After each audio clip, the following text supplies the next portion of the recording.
Do subscribe to Anonymous TV and press the bell icon to get all the latest update on the Anonymous TV.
15th of January 1941. A person in the garb of a Muslim priest gets into a car from a house in Elgin Road in Calcutta and drives towards Bihar. In Bihar, this gentleman gets into the Kalka mail train headed for Delhi. 10 days later, a Pathan named Ziauddin is sighted travelling in a truck from Peshawar to Kabul. A few days later, an impeccably dressed Italian, Orlando Mezzotta, travels from Kabul to Berlin via Moscow. Three faces of one man, a man called Subhash Chandra Bose. By now, some of those fighting for freedom had opened up a front in Singapore.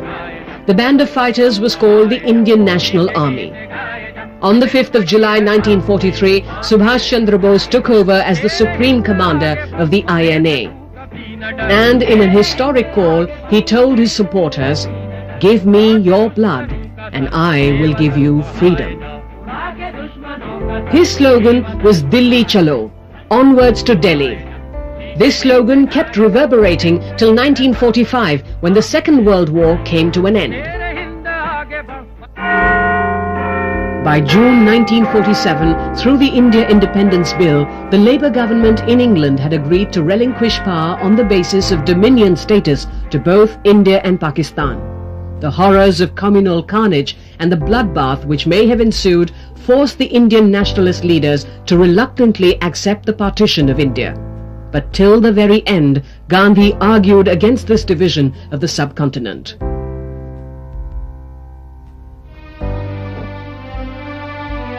Independent India was born on the midnight of 14th August 1947, but only after another nation, Pakistan, justified on religious grounds, had been carved out of its physical configuration. In spite of this, the new architects of the country committed themselves to secular credentials, and this at a time when mass migrations of refugees was taking place across the borders, when the communal killings had spread its despondency in Punjab and Bengal. Never before in South Asian history did so few divide so many, and from my point of view, so needlessly. So in that sense, partition was a traumatic experience and a tremendous setback to the secular underpinnings of Indian nationalism, if you like. But having said that, I think India emerged quite strongly out of that trauma. Because I think the significance of the decision of the Constituent Assembly to declare India as a democratic secular republic is something which needs to be underlined and which needs to be stressed. But the fate of the princely states in the subcontinent still remained one of the contentious, unresolved issues. The Chambers of Princes, which had been brought into being by a royal proclamation on the 8th of February 1921, met in Delhi to deliberate upon the fate of the princely states. 2/5 of the country's physical land was with the 562 states, and those taking over the reins of power were concerned that vested interests would ensure not all of them signed the instrument of accession. V.P. Menon, who was then an aide to Sardar Patel, wrote, "It almost seemed that the ship of India's freedom would flounder on the rock of the princely states." Sir Cyril Radcliffe's red ink, ruthlessly marked on a map, had carved two countries, India and Pakistan, where once there existed only one subcontinent. But even before the Radcliffe Award had been announced, other forces were at play. And one view, which was encouraged by a section of the British policymakers, was to allow some of the princely states to declare their independence. That with the withdrawal of the British paramountcy, these states should be given two alternatives: to merge into one of the dominions or to declare themselves independent. The fear that haunted the ruling polity was that India would be balkanized. When the Maharaja of Travancore, under the influence of his Diwan, declared that his state had decided to set up as an independent sovereign state, apprehension arose that other states would adopt a similar attitude and India would be split into fragments. There had been powerful movements in many of the states, against the princes and for integration with India. And these movements had close links with the Congress or with other political movements, like for example the Communist Party was quite active in Hyderabad. As we know, there was this agitation also afterwards. So there had developed from the 1920s onwards close links between the political processes in the states and in British India. So there was an organic link, and it wasn't going to be easy for any prince or British official. Yeah.